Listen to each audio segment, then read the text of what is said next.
Well, as promised, I'm joined by Wayne Coyne of the Flaming Lips. Hello, Andrew. Hello, Wayne. Lovely to have you here. Yeah. Great favourites on Six Music. It's nice to meet you in the flesh. I've never met you before. Here we are, yeah. Well, you are a well-turned-out man, but you do have a residue of some kind on your jacket. I do. Well, as you walked in, you were wearing a nice jacket, and my jacket is nice, but yeah, it's got blood stains on it. Not real blood. It's not real blood, but it's actually several different kinds of blood because people have taken to bringing their own fake blood to the show, and when I poured on myself, members of the audience pour their own blood on themselves, and they'll throw some of it at me as the night goes on, right? So I have various residues of several different types of fake blood. Some of it doesn't wash out very well, as you can see.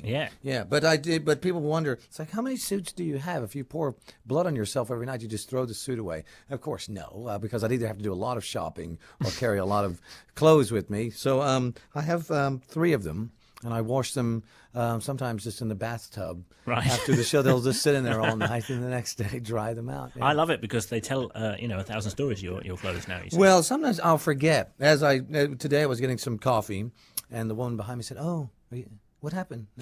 Did you get beaten up? That's what they think. Yeah, because some of it looks pretty. Some of it looks just like silly, a tie-dye job or something by now. But some of it looks like I've been bleeding. And if people don't realise, Flaming Lips shows have certainly developed anyway over the last couple of years into something unlike any other rock show. We had an email from a listener called Graham who, partly to pass on his feelings that you've changed his life in a good way. Oh, well, good. All right. He went to see a show of yours in Nottingham, Rock City. Oh, and right, he said, one of the things he said, quite apart from all the stuff that goes on, the people wearing costumes and the mirror balls and the back projection, he said this was a band who smiled while they were playing. Well, yeah. And this is very unusual. Well, I think we recognized that affliction that we called it early on, because when we started off, we were trying to be a kind of a confrontational, rebellious, angry, underground punk band from America. And we were playing music that came from that. But every time we'd go to play, we would just laugh the whole time, and so we could never do angry music. I remember there would be bands like the Sonic Youth and the Swans, and they would get up there and they'd just smash stuff, and it just looked so mean. And even though we loved that, we could never get away with it because we're just always laughing. And so little by little, I think we've grown into this thing of that we do truly have a good time, and we make it so everybody can have a good time with us instead of it being sort of awkward that we're cracking up the whole time we're playing. We sing songs now that sort of are appropriate for the way that we're behaving up there. I don't know why we just every time we'd play we just. Music is so much fun, and we really do have a great time when we're playing because people will ask me, it's like, you seem like you're really having a lot of fun. Are you? I'm just like, come on. Who wouldn't be? The wearing of the animal suits, which is, did you depict the people at the front of the queue and say, would you like to come on stage and wear an animal suit? Well, I think word has gotten out so much now that people sometimes are bringing their own costumes, and people will come and almost, there'll be fights to see, I want to be in the suit. So that's wonderful because we didn't know if people would want to get in them because they're hot, and it's kind of strange for people to be up there on stage with you because they get kind of self-conscious about, I'm up there in front of all these people. But I think what happens is you get up there and you do it is kind of a workout because you're sweating, you're in this costume and you're dancing, and then you get that exhilaration of the crowd. If it's a really good night and people are really going crazy, to stand on the receiving end of that, and I do it every night, but for these people, it's a night of their life where they're on the other side of that, and that's a great feeling. So you really are a good time band. Well, we are, and I don't mean in a good time in a sense that we want you to come and just get drunk and beat each other up, but a good time meaning that, if you walk into a Flaming Lips concert with, what can be a troubled mind of the things happening in your life that maybe or that you want to escape from, we can help you out, sure. Okay. Yeah. Well, we're going to talk a bit more with Wayne about the history of the band, which goes back many years, as you said. That was Yoshimi battles the Pink Robots, and I'm joined still by Wayne Coyne from the Flaming Lips. That's the song that's got you in our top 20. But things have been moving up in the right direction really since the Soft Bulletin, haven't they? Things have been looking good. Oh, I know. It's been wonderful. And who knows what it is. I really do, in a way, owe a lot to the success of Mercury Rev that came just before that. And Mercury Rev sort of brought us into this whole thing. And people want to know, who's the Flaming Lips? They're associated with Mercury Rev.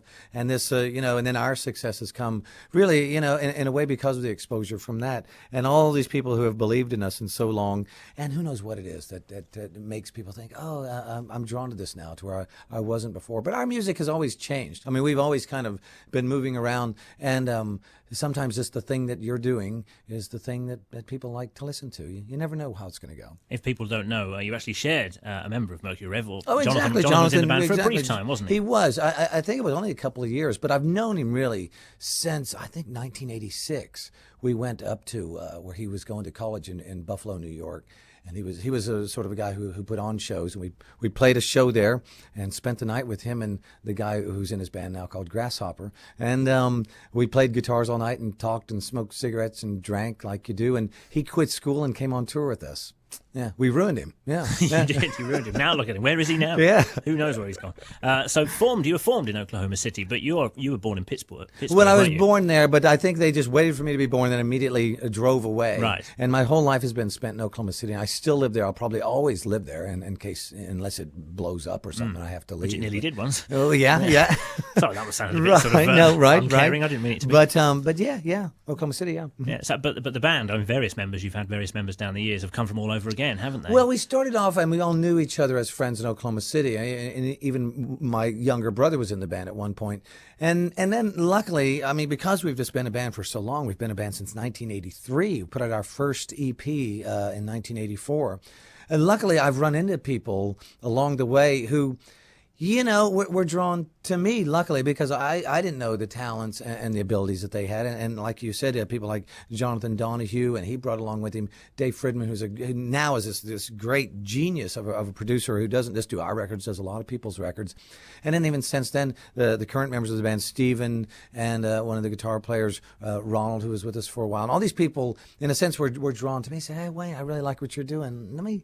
Maybe I can get in there and do something with you. And I just be like, yeah, okay. And it's just evolved into this, and hopefully in some ways ever changing sort of thing, that where the Flaming Lips aren't known as one type of music, that we're always exploring, you know, new ways of making music. Well, I know you said it, 83, that's 20 years. I mean, you've been going 20 years. years. Yeah. It's romantic to think of it as having been a struggle in the early years. Was it really that, or were you just having a great time then? We never sat there in the beginning and thought someday we'll be on top of the pops. I mean, we never thought in those ways. We loved music, and we knew, even the way that we approached it back then, the world doesn't need another band. I mean, the reason we want to be in a band is really for our own reasons. We didn't feel like we needed to change the world. I've always thought the world's a great place just the way it is, you know, and there's plenty of great music already. So I did it knowing I'm just doing this because I like to do it. And I thought perhaps it'll last a summer. We'll put out a record, and maybe we'll go play some of these places that we've read about or seen on TV, to go to New York City or Athens, Georgia, or Los Angeles. And that would be sort of all that ever came of it. And I'd go back to working my restaurant job where I was a fry cook. I worked there for 11 years, and I never minded it. It wasn't that I was thinking, I'll get out of this hellhole someday. I always kind of liked it. So I never aspired to be, someday we'll be great and known and popular. It was kind of like, my life was fine anyway. So it's just kind of moved along. And it never, I say it in the ways that no one ever stopped us. I mean, no one ever come up and said, that's it. We don't want anything more from you. And we just got lucky that we were able to keep making records and getting more experience. And after making a couple records, we sort of started to figure out that we really love making records, and we could figure out different ways of doing it. And we're still finding new ways, hopefully.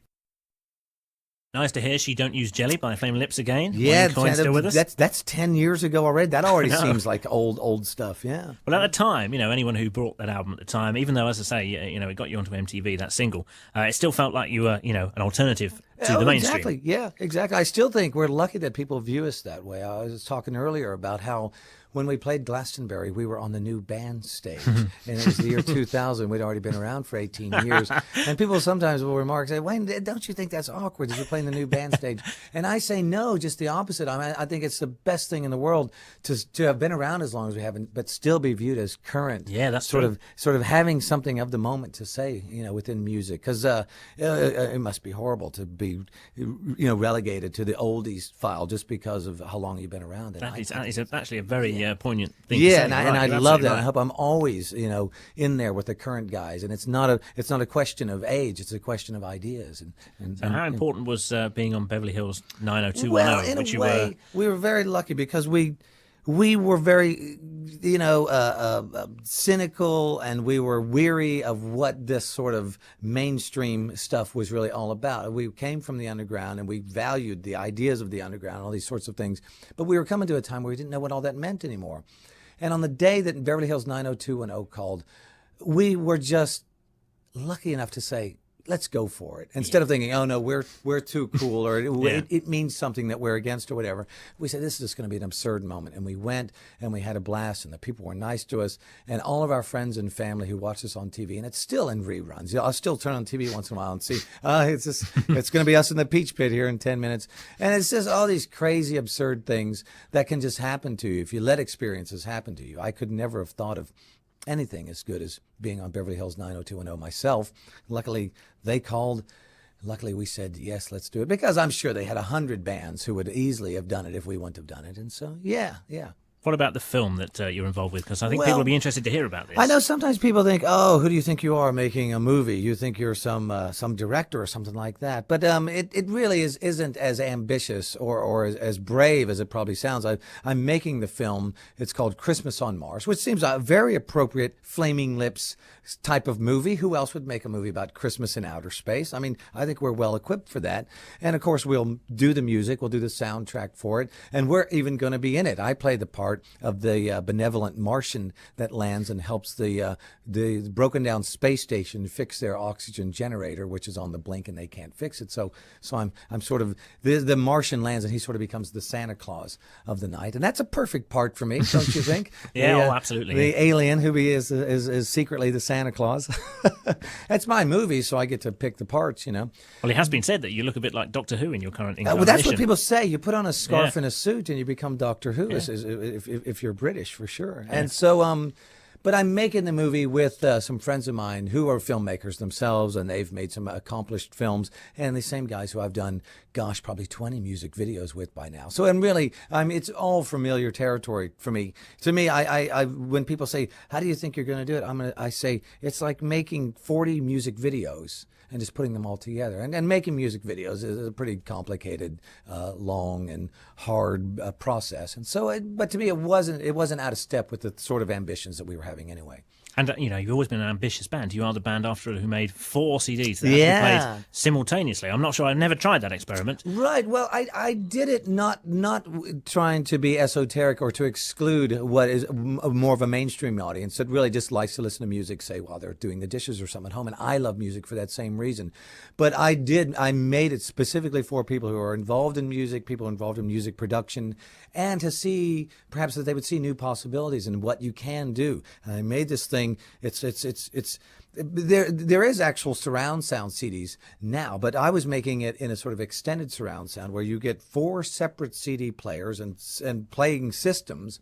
Put them together, you put a CD in each one, and you sort of get your friends together so you can start them all at the same time, and you get 4 big stereo systems all blasting a section of these gigantic compositions, and people still will, in America and even here, do parties where they get all these things together and they all listen to it and they all talk about it sort of afterwards. It's like, oh, what was happening on your side of the room and stuff like that. And it was meant for that.